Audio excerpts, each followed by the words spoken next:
Hi YouTube. I've been away for a while because I got married, went to Australia and had a baby. So I've been quite busy and not really having time to upload new videos, but I've been a bit bored recently and just thought while baby's asleep I will do a couple of videos, and the first I thought I'd do would be my birth story. Um, so I originally wanted a water birth no matter what. That's the only thing that I wanted. That and no drugs apart from gas and air if I needed it. First problem that I came across was that um, the hospital only had one pool at the time, which had been broken because someone had left the thermometer inside the pool and it had gone down the drain and broke it. They were also expecting to have 3 new pools brought into the hospital, but they were delayed to September, and I was born in July, so there was no. I was due in July, so there was no way that they were going to get the pools in time for me to give birth. So I was told that the only way that I'd be able to have a water birth is if I'd had it at home.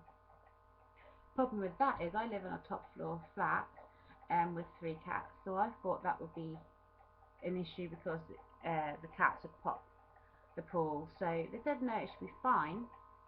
So they passed on to the home birth team. They came around and assessed the place and said that it needs to be concrete floors and it needs to be able to hold £1,500. So I had to check with my landlord. And checking with my landlord, they would confirm that they were concrete floors, but they wouldn't confirm that it would hold £1,500. So my midwife said that I couldn't have a home birth with a pool. And so I was then faced with the decision whether I should have a normal birth in the hospital or a normal birth at home. And because I really didn't want to have like epidurals and things like that, and I know most women go a bit crazy during birth and then they'll just give in and have all the drugs that's there. So I thought the best thing to do would be to have a home birth where I wouldn't be able to have epidurals and all the other medications, so I just could only have gas and air if I needed it. So I thought if I could get through labour without gas and air, then I would. There's no point having it if I didn't feel the need to have it. But if I needed it and it's there, that's good, that's fine. So my birthday is the 12th of July, and I didn't want to have my baby on my birthday because I didn't want to be in labour on my birthday. But luckily I woke up at 11 on the 13th with some pain, and they started happening about every 10 minutes. So I was like, oh, I think I'm in labour. So me and my husband, we called the midwives, and they did confirm that I was probably in early labour and to keep an eye on it. So probably for about an hour I was having these contractions every 10 minutes apart, but then they went down to every 5 minutes apart, lasting about 2 minutes, lasting about 30 seconds. But that didn't last long before it got to that they were every 2 minutes and lasting about 40 seconds. So I called the midwife again and they said they were going to send someone out to come check me because it seemed like I was labouring fast. And the midwife turned up and promptly checked me, but said that I was only 3 centimetres. So even though she could tell that I was labouring like I further along, she kind of lost trust in what I was saying. So she thought I was kind of making more of it than what I was, and so she was quite dismissive and patronising. At one point I was asking for drugs. I did want the epidural, but because I was at home and everyone was like, you don't want drugs, you know you don't want drugs, you can do it, just breathe through it.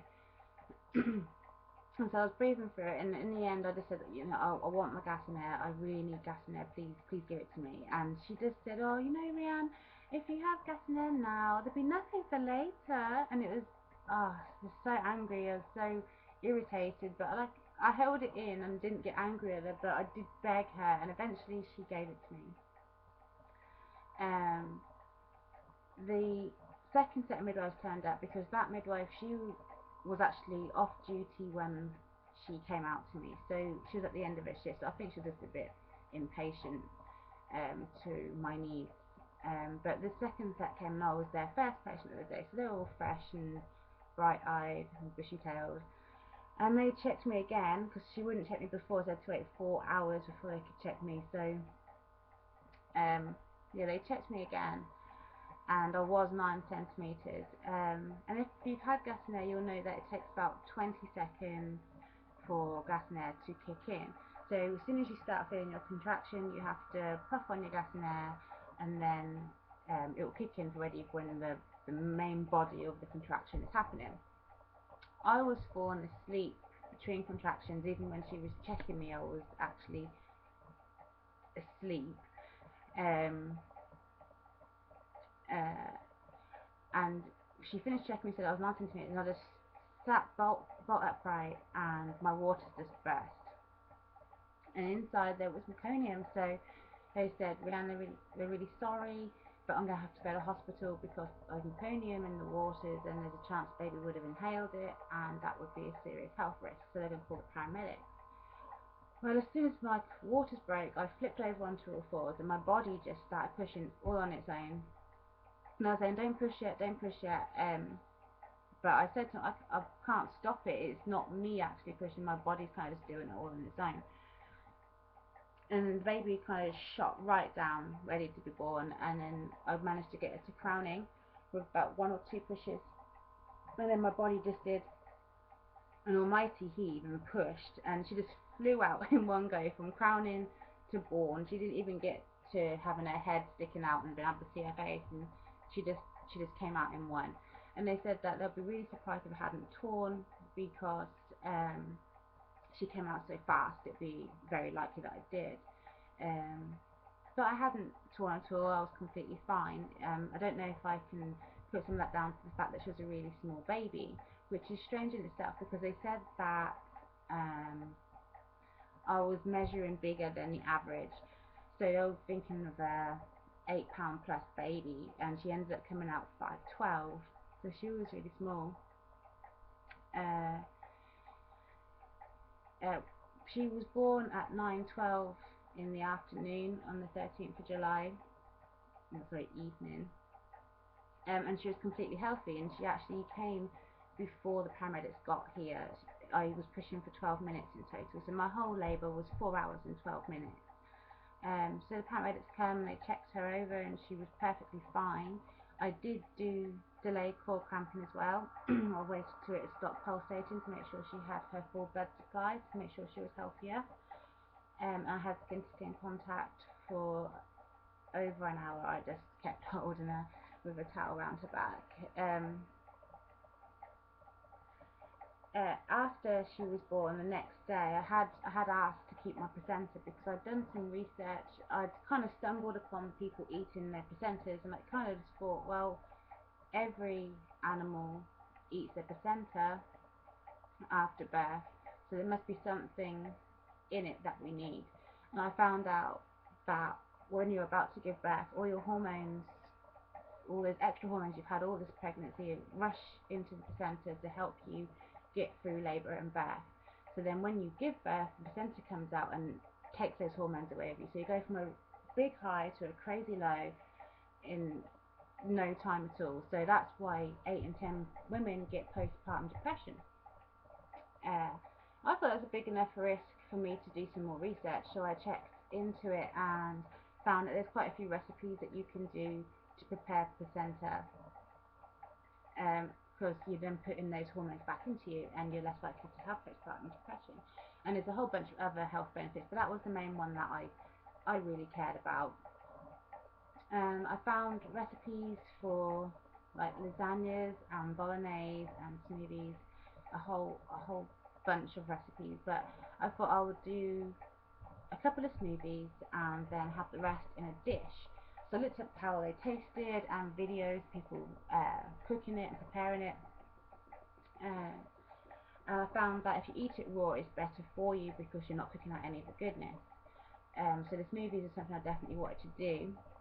And the smoothie recipe, people were saying that, oh, you can't taste it, and I thought, what's the chances of not tasting something that's full of blood and it's raw and it's got loads and loads of iron in it? I thought you must be able to taste it. And then when you cook it, people were saying it tasted like offal, and I'm not a fan of offal. At the most, I'll eat a steak and kidney pie, but that's it. I don't really like the taste of it. but I thought it's a one-off. I don't eat my placenta all the time. It's not like I'm gonna have to eat it every single day for a year or something. It's just if I eat a little bit, that will do you good. So that was my plan, is to eat as much of it as I could consume. But because she had the meconium in her waters, it meant that the placenta was contaminated. So I couldn't actually eat the whole placenta. I could only eat the part that was on my side, which was clean. So I had to be selective. So there was enough for me to eat more than I did, but not enough to make a meal. So I wasn't going to have like 20 smoothies. So I just had enough to make one batch of smoothies. So I had 3-inch size pieces of placenta that I mixed with 2 bananas and half a pennet of strawberries and half a pennet of blueberries. I blended it up, and to my surprise, like pleasant surprise, that you can't taste it whatsoever. So I was really happy about that. Obviously I didn't get to cook any, so I don't know what it tastes like cooked. Maybe with the next baby I'll be able to try making a lasagna or something like I plan to this time. So that's really all I have to say about my birth story. I will be uploading some more videos hopefully today, and this is my second attempt at recording this. So yeah, I'll try and get onto that with doing a video about my Nintendo collection. See you soon. Bye.